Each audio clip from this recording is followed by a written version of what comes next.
We're talking about the life of Joshua in the Bible from the book of Joshua this week. Just a review from where we were yesterday. God called Joshua to replace Moses, who was a very significant leader in Israel's history.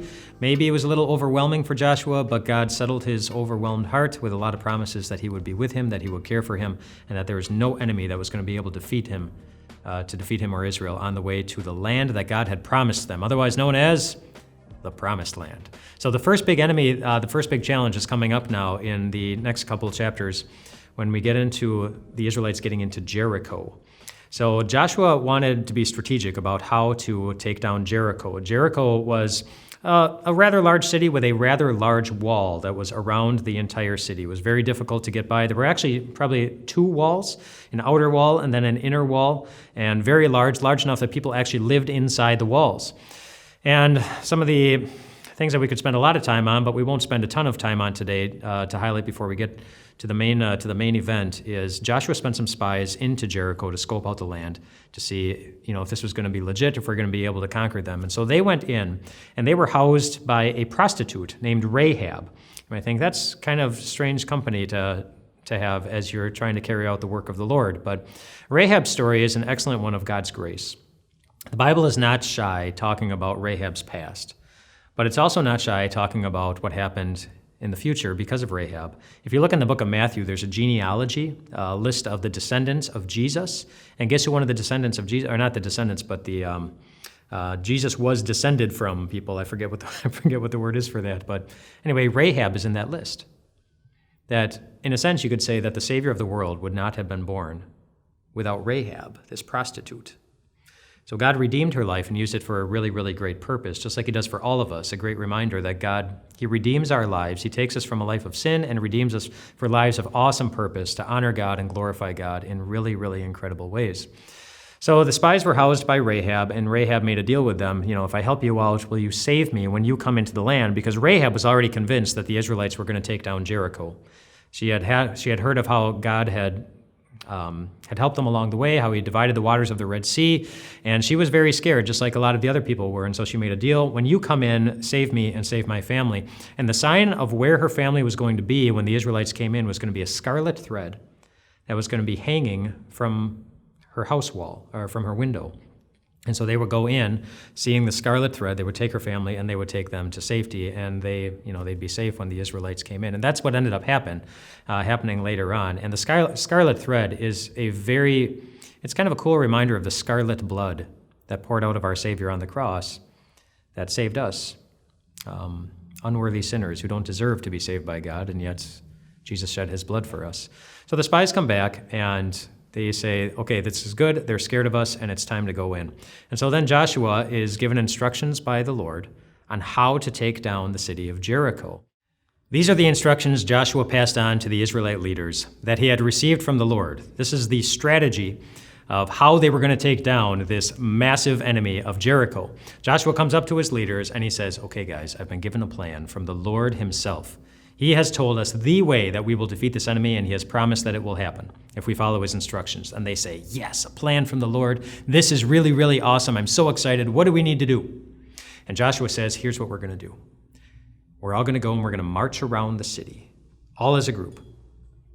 We're going to be blowing our trumpets, our little trumpets, the whole time, just as we're marching around the entire city. And they're thinking, yeah, this will really intimidate him. This is exciting. We'll just kind of build up to the big moment when we just go rushing in. And he says, we're just going to march around. We're not going to shout anything. We're just going to blow our little trumpets. We're going to get all the way around the city, and then we will be done. And then we will go back to camp. And then we'll go to bed. And we'll rest up for the next day. And then the next day, we will get up, and as a group, we will circle around the city again, blowing all of our trumpets, just like we did the first day. And then we'll get done on the second day. And then we'll go back to camp. Then we'll go to bed. And then the third day, we'll do the same thing. And then the fourth day, the same thing. And then the fifth day, the same thing. And then the sixth day, we will do that again.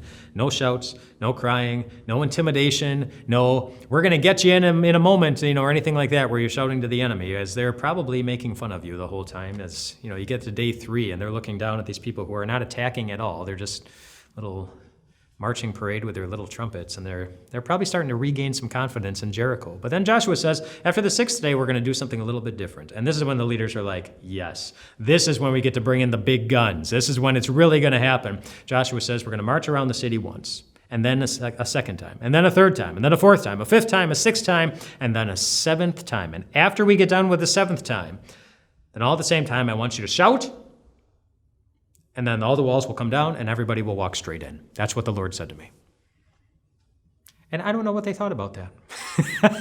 I think that maybe they would have thought, this is a little crazy, Joshua. I don't know if this is going to work the way that you think it will. But he was passing it on from the Lord. And maybe one of the reasons the Lord gave them these somewhat strange commands on how to take down Jericho is because he wanted to give them an opportunity to show that they really trust him. And one of the ways that he often does that is he gives us things that are sometimes hard to do. Things that we wouldn't do naturally, things that don't often make sense to us. But it was a clear command, it was clear instruction, and they had an opportunity to show, do I trust God or do I not trust God? Do I trust God to lead or do I want to take the outcome into my own hands? And thankfully, they decided to trust God. And they said, okay, this is what God says, and we will go in and we'll do exactly what he says, and we will trust that God will do exactly what he promised to do.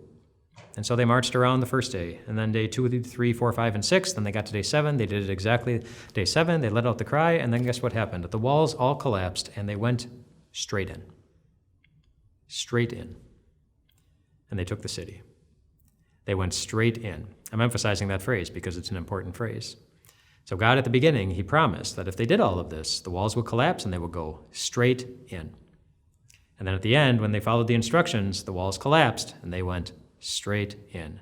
Now, I don't know if you've ever tried to walk through a destruction zone where like a tornado or a hurricane has come through and annihilated some kind of building. And if you've ever tried to walk straight through that destruction zone, you can't do it. There's so much rubble and garbage and everything, piles of sharp, you can't walk straight through. You have to be careful with your stepping and you can't go straight in. And yet the Israelites did.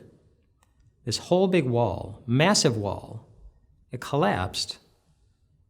And in whatever way only God could do, there was no rubble.